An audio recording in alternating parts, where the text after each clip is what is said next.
जय श्री राम। बहुत बहुत स्वागत करता हूं आप सभी का एक बार फिर से आपके ही अपने YouTube चैनल पर। मैं पंडित आशीष शर्मा।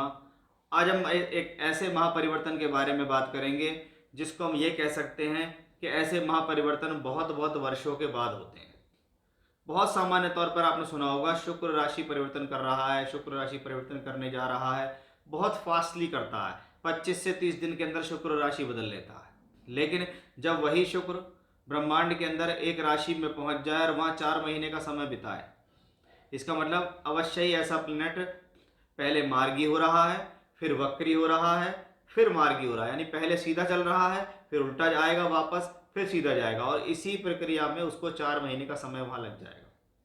लेकिन यह प्रक्रिया शत्रु की राशि में हो प्रॉब्लम देती है, नीच की राशि में हो प्रॉब्लम देती है, पीड़ित हो तो प्रॉब्लम देती है। लेकिन अगर अपनी राशि में हो और उच्च की हो तो इसका मतलब है वो प्लेनेट बली भी है, 4 महीने तक कुछ बढ़िया बेहतर देने में भी सक्षम है। और साथ ही साथ जब वही प्लेनेट आपकी राशि से ऐसे भावों में हो जो कि शुभ हो, ऐसे ग्रहों से संबंध बनाए जो कि आपके लिए बेहतर हो, तो ये और ज़्यादा बेहतर, या कह सकते हैं जी और ज़्यादा उस पर चार चांद लगाने वाला बन जाता है। हमारा आज का विषय यही है कि भाई फरवरी की शुरुआत में जब शुक्र का राशि परिवर्तन हुआ और शुक्र उच्च के हो गए, उसके बाद शुक्र लगभग मई के अंत तक मीन राशि में उच्चस्थ अवस्था में रहेंगे, मार्गी और वक्री दोनों अवस्था में। तो इसका कर्क राशि के जातकों के जीवन में क्या प्रभाव पड़ेगा, क्या ऐसी स्पेशल चीज है जो आपके लिए बहुत खास हो सकती है। वीडियो की शुरुआत करने से पहले, आपको विशेष जानकारी देने से पहले मैं बता दूं कि भाई मैंने स्क्रीन पर व्हाट्सअप नंबर दिया हुआ है अपना।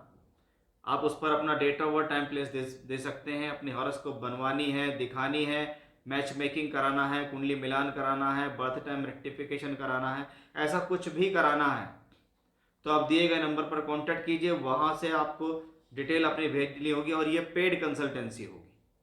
सबसे पहले हम ये देखते हैं कि भाई शुक्र ग्रह हमारे लिए है कौन। सामान्य तौर पर शुक्र को लग्जरी का ग्रह कहा गया, और लग्जरी ज्योतिष शास्त्र में अधिकतर हम देखें तो शुक्र के पास लग्जरी है, शुक्र के पास संसाधन है। अगर बृहस्पति के पास पैसा है तो शुक्र के पास लग्जरी है। और ये शुक्र के पास की जो लग्जरी है वो ज्योतिष शास्त्र के अंदर आपके 9th हाउस में शुक्र आ गए हैं।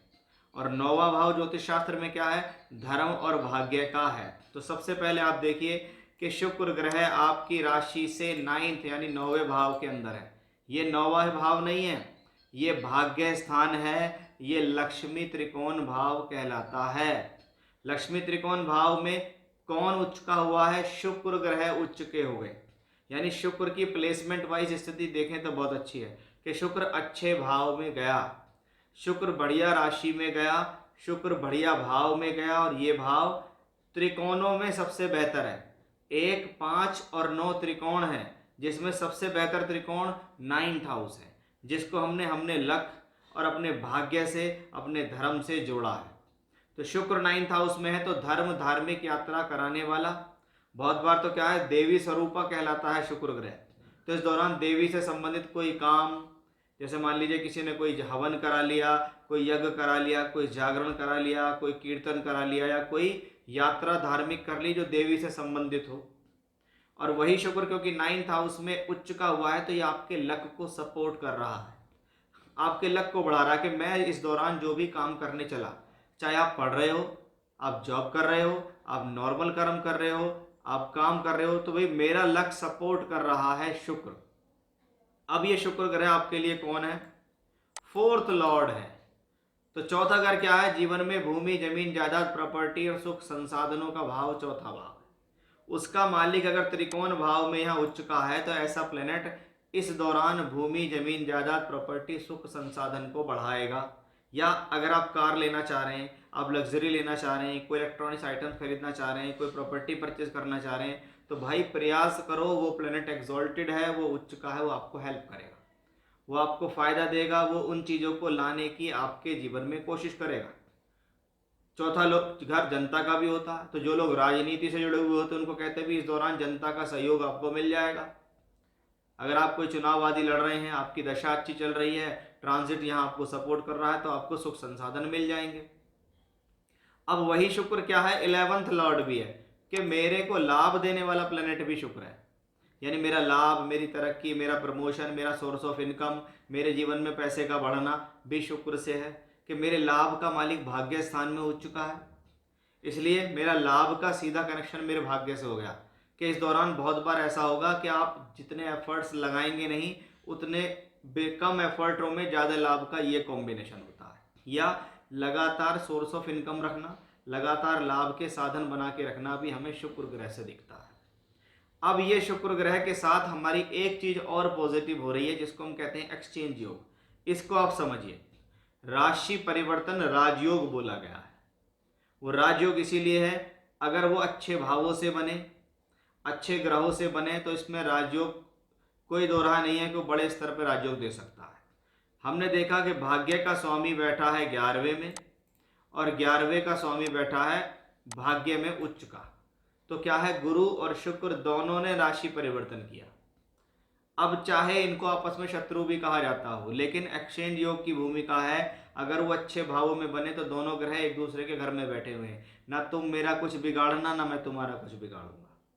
और ये बहुत सामान्य नियम है, अगर दो शत्रु एक दूसरे के घर में बैठते हैं तो वो उनको यही खतरा रहता है कि अगर तुमने यहाँ कुछ गड़बड़ी की तो वो वहाँ गड़बड़ी कर देगा। इसलिए दोनों या तो सामान्य रहते हैं या एक दूसरे के लिए कुछ गलत नहीं करते। अगर ऐसे प्लेनेट अच्छे भावों से होते हैं तो ये एक दूसरे के लिए अच्छा करते हैं कि भाग्य का मालिक अगर लाभ में है तो उसका काम है आपके लाभ को बढ़ाना, और लाभ का मालिक भाग्य में है तो इसका मतलब है आपके लाभ को हमारे भाग्य से जोड़ देना।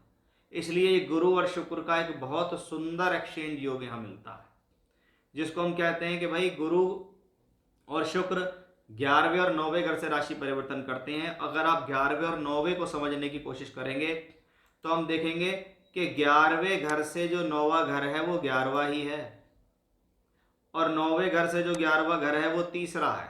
तो इसको हम क्या कहेंगे, 3-11 का कनेक्शन। 3 यानी मेरे एफर्ट्स, 11 मतलब लाभ।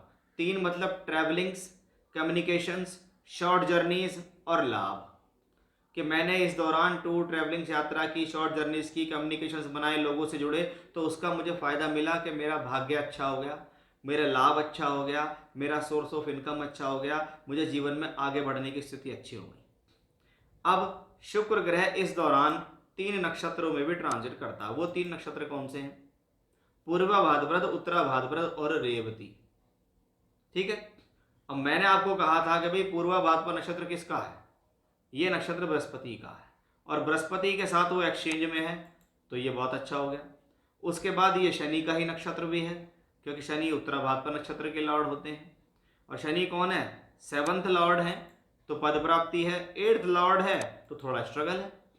फिर वहीं बुध के नक्षत्र में आते हैं और वो 12th और 3rd लॉर्ड है। मैंने अभी भी आपको बताया था कि भाई कम्युनिकेशन से और यात्राओं से फायदा लेने का भी योग यहाँ से दिखता है।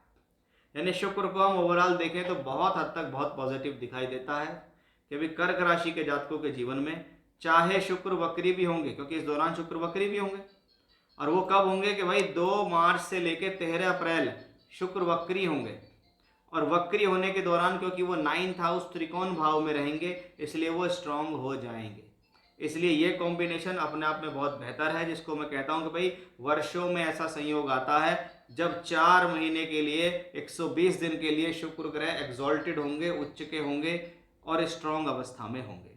तो ये था कर्क राशि के जातकों, आपके जीवन में जब शुक्र उच्च के और वक्री होंगे 120 दिन तक आपके भाग्य भवन में, तो आपको कैसा परिणाम देंगे। जय श्री राम।